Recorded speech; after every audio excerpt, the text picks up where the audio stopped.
3 दिन से सुखिया के मुंह में न अन्न का एक दाना गया था, न पानी की एक बूंद। सामने पुआल पर माता का नन्हा लाल पड़ा करहा रहा था। आज 3 दिन से उसने आंखें न खोली थी।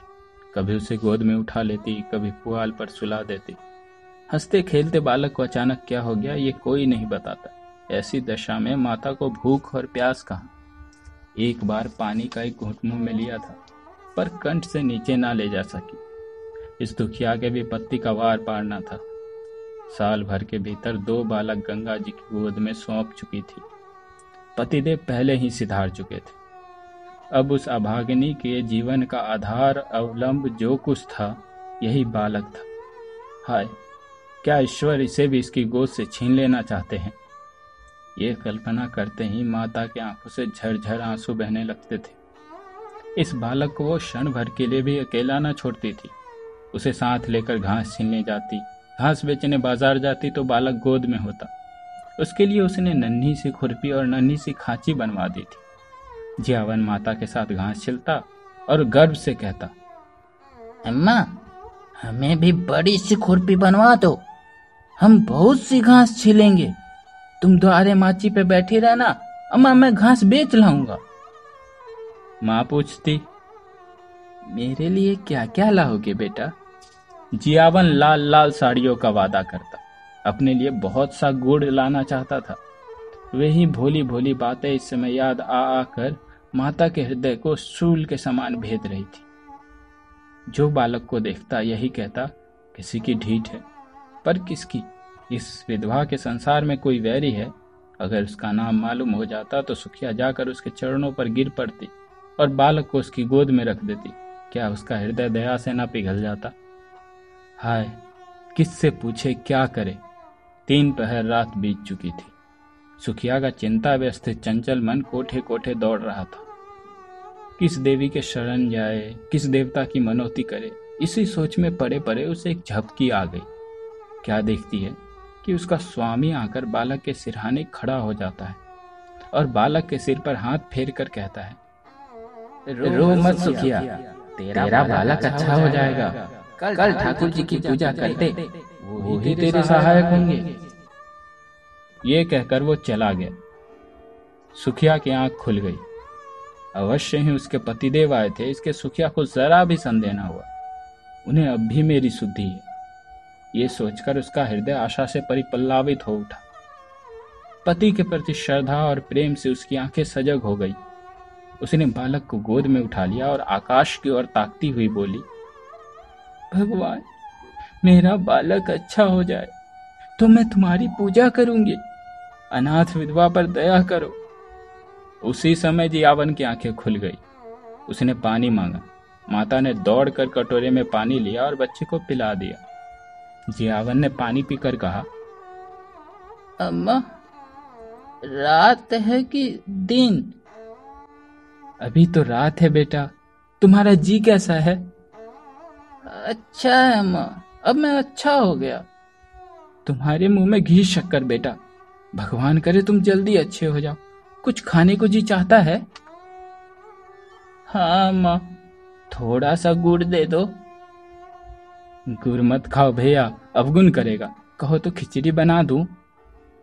नहीं अम्मा, जरा सा गुड़ दे दो, तेरे पैरों पड़ूं। माता इस आग्रह को टाल न सकी। उसने थोड़ा सा गुड़ निकालकर जियावन के हाथ में रख दिया और हांडी का ढक्कन लगाने जा रही थी कि किसी ने बाहर से आवाज दी। दौड़ी हुई किवाड़ खोलने चली गई और हांडी वहीं छोड़ दी। जियावन ने गुड़ की 2 पेड़ियां निकाल ली और जल्दी जल्दी चट कर गया। दिन भर जियावन की तबीयत अच्छी रही। उसने थोड़ी सी खिचड़ी खाई। 2-1 बार धीरे धीरे द्वार पर भी आया और हमजोलियों के साथ खेल ना सकने पर भी उन्हें खेलता देखकर उसका जी बहल गया। सुखिया ने समझा बालक अच्छा हो गया। 2-1 दिन में जब पैसे हाथ में आ जाएंगे तो वो एक दिन ठाकुर जी की पूजा करने चली जाएगी। जाड़े के दिन झाड़ू बहारू, नहाने धोने और खाने पीने में कट गए। मगर जब संध्या समय फिर जियावन का जी भारी हो गया, सुखिया घबरा उठी। तुरंत मन में शंका उत्पन्न हुई कि पूजा में विलंब करने से ही बालक मुरझा गया है। अभी थोड़ा सा दिन बाकी था। बच्चे को लेटा कर वो पूजा का सामान तैयार करने लगी। फूल तो जमींदार के बगीचे में मिल गए, तुलसी दल द्वार पर ही था, लेकिन ठाकुर जी के भोग के लिए कुछ मिष्ठान तो चाहिए, नहीं तो गांव वालों को बांटेगी क्या। चढ़ाने के लिए कम से कम 1 आना तो चाहिए। सारा गांव छान आई, कहीं पैसे उधार न मिले। अब वो हताश हो गई। हाय रे अदीन, कोई 4 आने पैसे भी नहीं देता। आखिर उसने अपने हाथों के चांदी के कड़े उतारे और दौड़ती हुई बनिए के दुकान पर गई। कड़े गिरो रखे, बतासे लिए और दौड़ी हुई घर आई। पूजा का सामान तैयार हो गया तो उसने बालक को गोद में उठाया और दूसरे हाथ में पूजा की थाली लिए मंदिर की ओर चली। मंदिर में आरती का घंटा बज रहा था। 10-5 भक्तजन खड़े स्तुति कर रहे थे। इतने में सुखिया जाकर मंदिर के सामने खड़ी हो गई। पुजारी ने पूछा, क्या है रे, क्या करने आई है? सुखिया चबूतरे पर आकर बोली, ठाकुर जी की मनौती थी महाराज, पूजा करने आई हूँ। पुजारी जी दिन भर जमींदार के असामियों की पूजा किया करते थे और शाम सवेरे ठाकुर जी की। रात को मंदिर में ही सोते थे, मंदिर में ही उनका भोजन बनता था, जिससे ठाकुर द्वारे की सारी अस्तरकारी काली पड़ गई थी। स्वभाव के बड़े दयालु थे, निष्ठावान ऐसे थे कि चाहे कितनी ही ठंड पड़े, कितनी ही ठंडी हवा चले, बिना स्नान किए मुंह में पानी ना डालते थे। अगर इन पर भी उनके हाथों और पैरों पर मैलों की मोटी तह जमी हुई थी तो इनमें उनका कोई दोष न था। बोले, तो क्या भीतर चली जाएगी? हो तो चुकी पूजा, यहाँ आकर भरभष्ट करेगी। एक भक्तजन ने कहा, ठाकुर जी को पवित्र करने आई है। सुखिया ने बड़ी दीनता से कहा, ठाकुर जी के चरण छूने आई हूँ सरकार, पूजा की सब सामग्री लाई हूँ। कैसी बेसमझी की बात करती है रे, कुछ पगली तो नहीं हो गई है? भला तू ठाकुर जी को कैसे छुएगी? सुखिया को अब तक कभी ठाकुर द्वारे आने का अवसर न मिला था। आश्चर्य से बोली, सरकार, वो तो संसार के मालिक हैं, उनके दर्शन से तो पापी भी तर जाता है, मेरे छू लेने से उन्हें कैसे छूत लग जाएगी? अरे तू चमारी नहीं कि नहीं रे? तो क्या भगवान ने चमारों को नहीं सिरजा है? चमार के भगवान कोई और हैं? इस बच्चे की मनौती है सरकार। इस पर वो भक्त महोदय जो अब तक स्तुति समाप्त कर चुके थे, टपट कर बोले, मार के भगा दो चुड़ैल को, भरभष्ट करने आई है, फेंक दो थाली वाली। संसार में तो आप ही आग लगी हुई है, चमार भी ठाकुर जी की पूजा करने लगेंगे तो पृथ्वी रहेगी कि रसातल को चली जाएगी।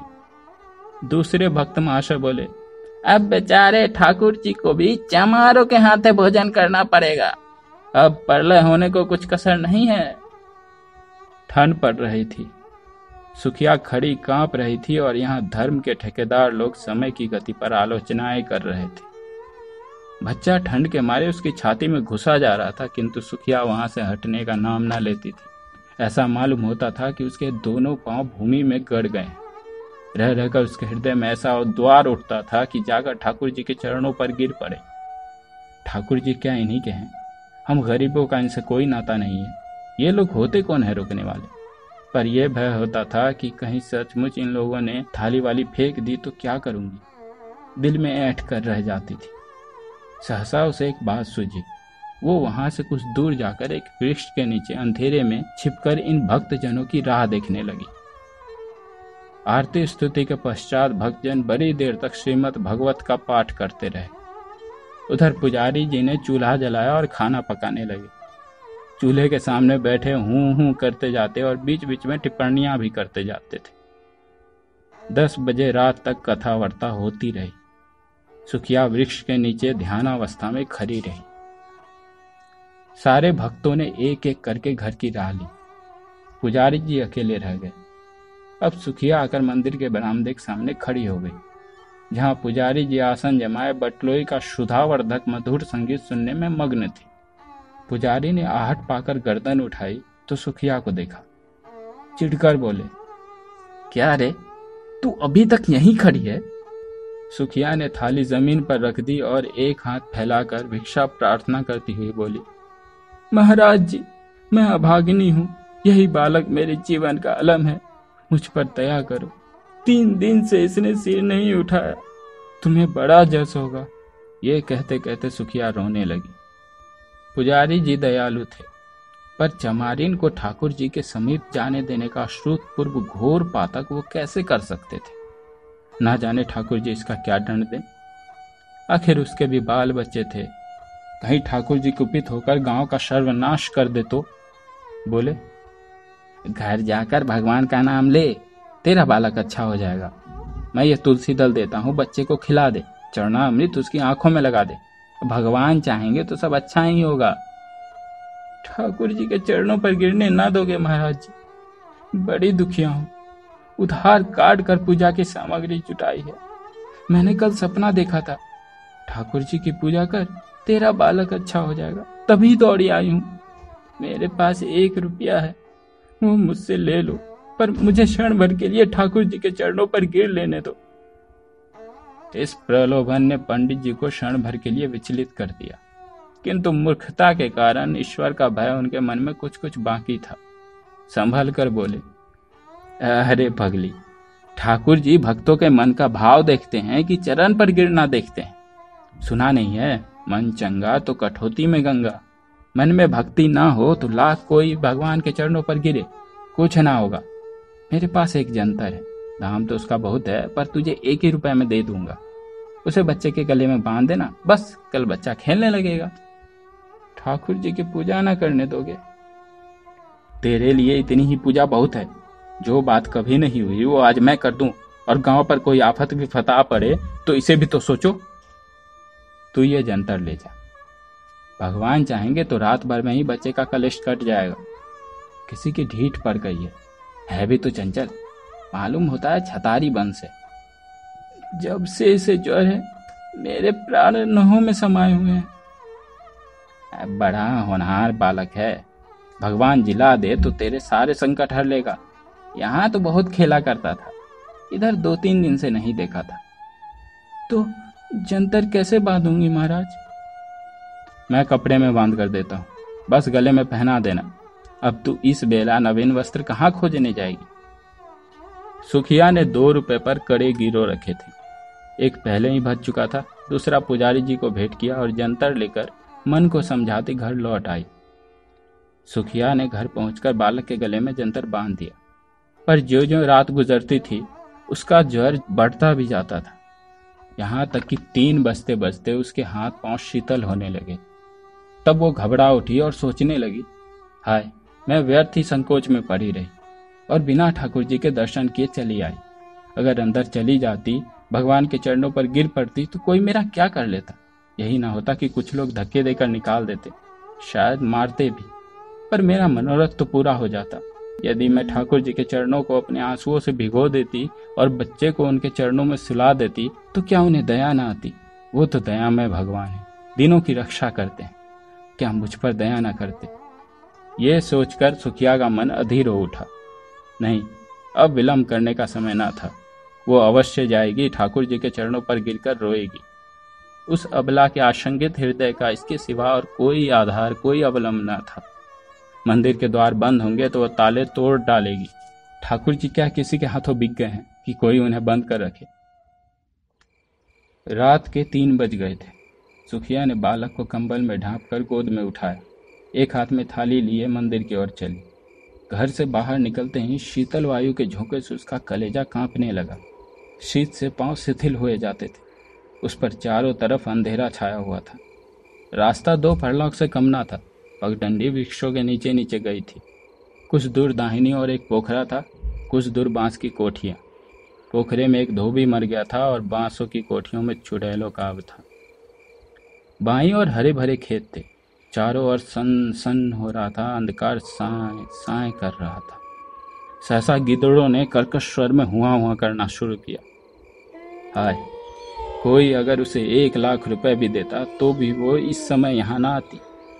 पर वो बालक और मंदिर की सारी शंकाओं को मन में दबाई हुई थी।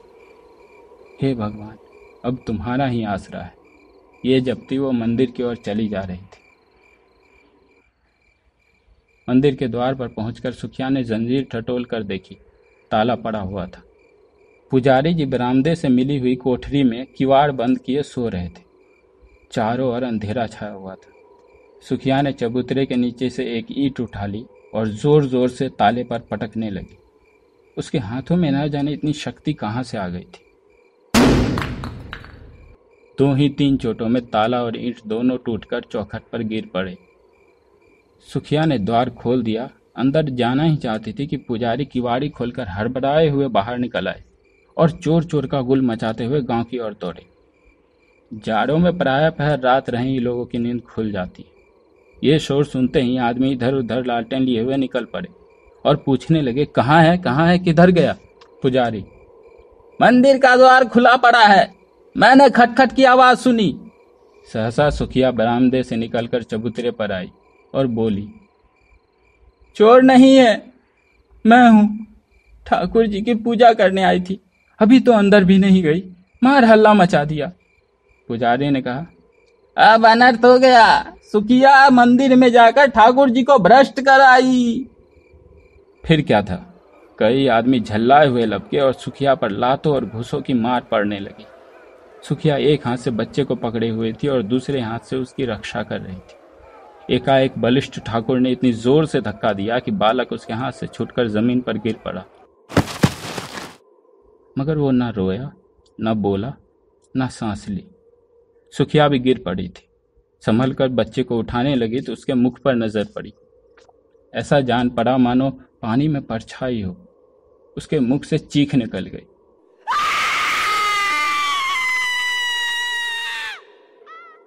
बच्चे का माथा छूकर देखा, सारी देह ठंडी हो गई थी।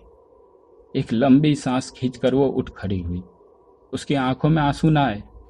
उसका मुख क्रोध की ज्वाला से तमतमा उठा। आंखों से अंगारे बरसने लगे। दोनों मुट्ठियां बंध गई। दांत पीस कर बोली, पापियों, मेरे बच्चे के प्राण लेकर दूर क्यों खड़े हो? मुझे भी क्यों नहीं उसके साथ मार डालते? मेरे छू लेने से ठाकुर जी को छूत लग गई। पारस को छूकर लोहा सोना हो जाता है, पारस लोहा नहीं हो सकता। मेरे छू लेने से ठाकुर जी अपवित्र हो जाएंगे। मुझे बनाया तो छूत नहीं लगी। लो, अब ठाकुर जी को छूने नहीं आऊंगी। ताले बंद रखो, पहरा बैठा दो। हाय, तुम्हें दया छू भी नहीं गई। तुम इतने कठोर हो, बाल बच्चे होकर भी तुम्हें एक अभागनी माता पर दया ना आई। 30 पर धर्म के ठेकेदार बनते हो। तुम सबके सब हत्यारे हो, निपट हत्यारे। डरो मत, मैं थाना पुलिस नहीं जाऊंगी। मेरा न्याय भगवान करेंगे। अब उन्हीं के दरबार में फरियाद करूंगी। किसी ने चू ना की, कोई मिनमिनाया तक नहीं। पाषाण मूर्तियों के भांति सब के सब सिर झुकाए खड़े रहे। इतनी देर में सारा गांव जमा हो गया था। सुखिया ने एक बार फिर बालक के मुंह की ओर देखा और मुंह से निकला, हाय मेरे लाल। फिर वो मूर्छित होकर गिर पड़ी। प्राण निकल गए। बच्चे के लिए प्राण दे दिए।